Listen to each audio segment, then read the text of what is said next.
Hey everyone, Pugs here with two new reviews for y'all. Today I'm covering Driven to Tears and Rule of Dumb. It's funny that these two are an episode pair because I find them to be very similar. They're almost like foils in a way, in that I like one of these episodes and I don't like the other.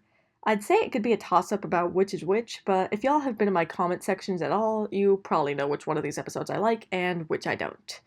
As always, thank you to everyone tuning in today, and now let's just get right into it.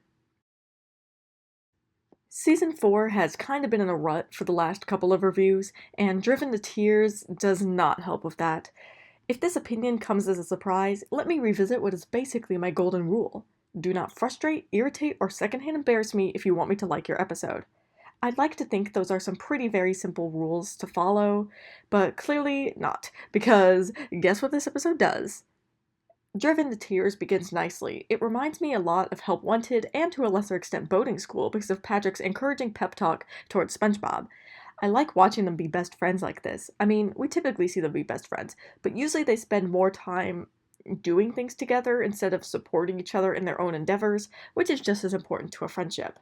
But anyway, Patrick gives SpongeBob a pep talk to prepare for his driving test, which SpongeBob, of course, ends up failing as per usual. And I love how Patrick is just so much more outraged about this than SpongeBob is, to the point where he's like, I'm gonna take this test myself and get to the bottom of this. I like when Patrick is outraged on SpongeBob's behalf, because SpongeBob is not one to frequently get angry about anything, and it's a nice dynamic. And it's after this where Driven to Tears starts going, to put it kindly, sideways, because the episode gives us all of this lovely camaraderie, all of this support, only for when Patrick gets a perfect score on the boating test, one of the first things he says to SpongeBob is, I thought you said it was hard. For God's sakes, please, don't do this. From here, I can tell exactly what kind of episode this is going to be, and I can tell that I'm not going to like it. At this point, I'm thinking we're about to be down here and dumped, and I'm with stupid territory when it comes to Patrick's behavior. Now, of course, SpongeBob is clearly jealous and unenthusiastic about Patrick getting all of this praise and all the things he wanted, but unlike some people, he smooths over his feelings in order to be a supportive friend. Although I will say that when it comes to things like this, honesty is the best policy. Either way, SpongeBob's behavior in this episode is leagues above Patrick's. Let me move on now. As the episode goes on, Patrick keeps making these slick comments that increasingly annoy me to the point of true irritation. That is a place I never want to be when I'm watching an episode, so you can imagine how unhappy I am with this episode's performance at this point. When Patrick finally drops SpongeBob off and SpongeBob imitates him, I thought that was pretty funny, because that's another issue. Up till this point, nothing really made me laugh. I understand that Patrick acting like an asshat is meant to be humorous. It's been often done enough that I can see that now. The problem is that that kind of thing has never been funny to me, particularly when it's a character acting like an asshole to their friend for no real reason. So I just sit there feeling annoyed. I cannot stress enough how much SpongeBob has not even been a fraction of the douche canoe Patrick has been in this episode. The ways that SpongeBob was even close to being one weren't even noticed by Patrick, so none of this feels remotely justified. And then Patrick just continues to be an egregiously horrible person as he wakes SpongeBob up at 3 a.m. working on his boatmobile, and then at 4 a.m. he wakes SpongeBob up by showing up at his house telling SpongeBob about things SpongeBob was there for, before dropping another slick comment about SpongeBob needing to get his own life.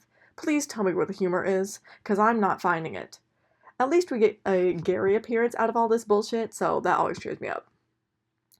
Because SpongeBob got no sleep, he's in no condition to walk to the Krusty Krab. Apparently. I did think SpongeBob's defiance followed by him falling over was amusing, but of course my enjoyment on that is ruined basically immediately afterwards, as Patrick keeps on saying those slick comments that get me feeling as close to exploding as SpongeBob is.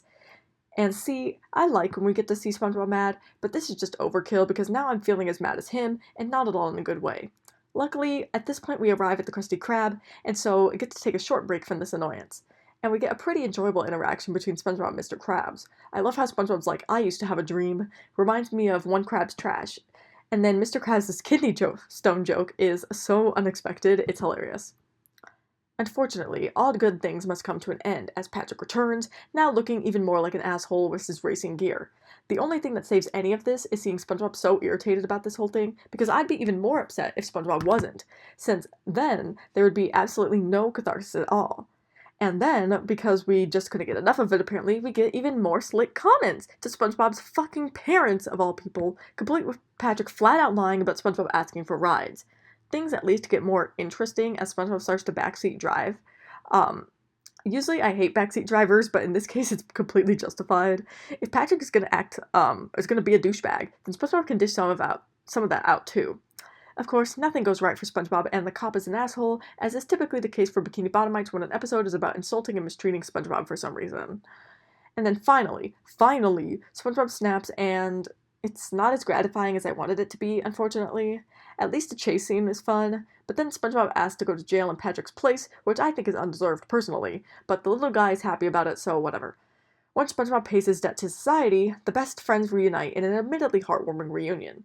And this scene is cute, as is the ending of the episode, until I remember that Patrick never got any real consequences for his behavior and didn't apologize to SpongeBob. So now I leave this episode feeling unsatisfied. Literally, I think the ending is fine, but they should have added Patrick apologizing somewhere in there, for the audience's sake. So I can't even have this good moment without it being contaminated by the bad. Driven to Tears is just an irritating episode. I can't tell if it's better or worse that Patrick's behavior was relegated primarily to slick comments rather than big actions or not. At least there are some enjoyable and funny moments that help make up for some of the worst aspects of the episode, but those aren't enough for me to even consider placing this episode in a high tier. I'd say mediocre fits this episode just fine, where this episode comes in with a score of 5 out of 10. It's actually an improvement to I'm Was Stupid, believe it or not, because the insult to SpongeBob is not as bad, and we get some kind of resolution, even if I don't think it's enough. I'm giving it the same score as Hocus Pocus, but it's interesting to see how these two episodes receive the same score for wildly different reasons. Up next is Rule of Dumb, which is an episode that gets a lot of similar criticisms as Driven to Tears, focusing primarily on Patrick's behavior. I think it's funny that the general critiques between these two episodes are so similar, because where I don't like Driven to Tears because of Patrick being an asshole, I like Rule of Dumb even though Patrick is an asshole. And that's because the execution is far better. This episode is actually funny and interesting, and Patrick's not nearly as insufferable here in my opinion. Yes, he's an asshole, but because the episode is actually funny, his asshole behavior is more entertaining. And it helps that Patrick actually reflected on his behavior in this episode, but I'm getting ahead of myself. Let me fall back a little. Rule of Dumb gets right into things with the minister knocking on Patrick's rock and Patrick immediately freaking out for reasons unknown. And then we cut to SpongeBob and Gary, which y'all already know what I'm going to say about that, so I won't say anything. This episode doesn't let up in the plot for even a second as Patrick immediately bursts through SpongeBob's TV. Now that's what I call getting an episode rolling.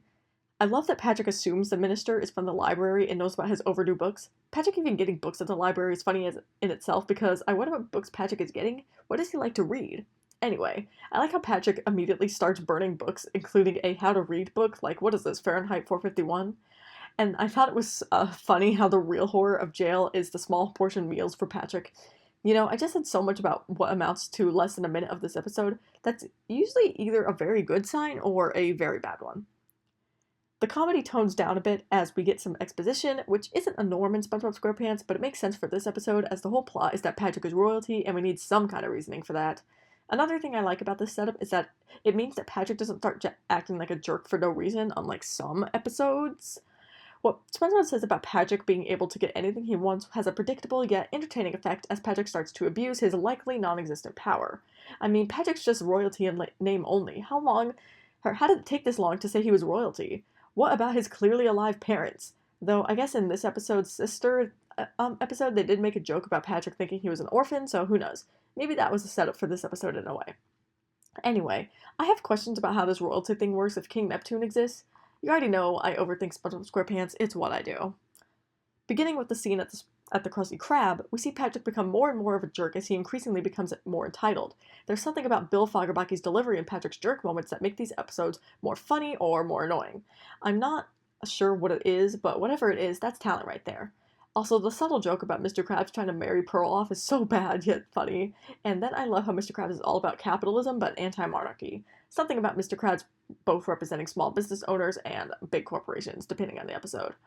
And then Patrick starts literally taking things from people, which is an asshole move to be sure, but I don't find myself very annoyed by it. I'm trying to figure out and articulate what exactly separates Patrick's behavior in this episode from Driven to Tears, and I can't seem to put my finger on it. Maybe it's because in that episode he was saying all sorts of slick comments to SpongeBob, who is his supposed best friend, that he began the episode supporting. In this episode, he's just an ass to everyone he comes across, and it's only at the climax of the whole thing that he's a real jerk to SpongeBob rather than just brusque. And I also think that, to me, this episode feels more like it's making a point about Patrick's jerkishness, so it feels like he will be punished, while in Driven to Tears, it doesn't feel like the point is that Patrick is an asshole, but more that SpongeBob is jealous. That's the explanation I'm going with anyway. It also helps immensely that in some of these jerk moments, Patrick is pretty amusing or funny. Like, I love the delivery on my "was my bestest friend lying to me?" And I thought the "life isn't fair, pal, get used to it" bit was funny. Then Patrick does his worst action yet, stealing a comic book collection that someone had been working towards their entire life, and we see a montage of Patrick abusing his power. Even though SpongeBob has concerns, he's still there to support his best buddy, which is very in character. Also, I liked how the montage ended with that TV bit. I thought that was entertaining. And then we cut to Squidward, who we hadn't seen any of yet, whose entrance is going to shake up the episode a bit. And by that, I mean get a new part of the plot moving, change up the dynamics, not make anything worse. And Squidward is just hilarious here, particularly once his house is moved and he reacts to that. And then Squidward pulls a fantastic PG version of the French Revolution by galvanizing all the people who are being forced by Patrick to do into doing all this stuff for him. I love Squidward's excitement in seeing people start to agree with him, and I kind of love that this episode has a bit of a role reversal with us rooting for Squidward with no caveats at all. I mean, at the end of the day, I root for SpongeBob 99% of the time, so it's not exactly a role reversal, since I don't actually root for Patrick all that much, since he typically doesn't have goals in an episode, more of a supporting role. Anyway, I love how completely done Squidward is with this whole situation. The part where SpongeBob tries to get him to sign a treaty is hilarious. And then we get to probably the best bit of the episode, where Patrick begins legitimately losing it. I love how even SpongeBob has to jump ship at this point, and although he doesn't yell at Patrick or anything, I do like that SpongeBob calls him out as well, and reminds Patrick that he has his own life to get back to. And then once SpongeBob leaves Patrick, he starts really losing it. The mirror scene is great and very unexpected for a show like SpongeBob SquarePants. Again, we all love the comedy, but sometimes I think no one ever talks about the actually good writing. And yes, a mirror is one of the most basic symbolism things you can use, but I can still praise it when it's done well, can't I? And then it is at this point that Patrick realizes that he's become a horrible person and runs to give the crown back to the minister. I just love everything about the direction this episode goes in, probably because there's some actual reflection on Patrick's part, but also because of the drama of it all. And here we have one of my favorite episode endings for reasons you can probably guess, because turns out Patrick isn't royalty after all. You know who is? The one and only Gary the Snail. That's right, my boy is royalty. And I love the very end of the episode where he gets his crown and looks satisfied, as he should, as he should. Rule of Dumb is a great episode in my opinion. I've already explained at length why I don't find anything to be very annoying in this episode, and why I find it to be pretty funny and well written. It doesn't have the wow factor that would push it into amazing, but it's definitely a worthy contender for my great tier, where it comes in with a score of 8.3 out of 10. As always, I'll be ending this video with some closing thoughts of mine. I don't really have much else to say about these two episodes, other than I think it's interesting how people usually dislike one but like the other, or just dislike both. I've seen both of those opinions in my comment sections, and I already know that I disagree with some of y'all. I'm interested to hear the thoughts of anyone who disliked Rule of Dumb, or who liked Driven to Tears. Why? If you only like one of this episode pair, what made you like one but not the other? It's remarkable how similar yet different these two episodes are, since they both consist of Patrick being an asshole. But like I said, where that was the point of Rule of Dumb, I don't think it was for Driven to Tears, one of the key difference makers in my opinion. And that's really all that's left to say, so I'm just going to end the video here, and I'll see y'all in the next review.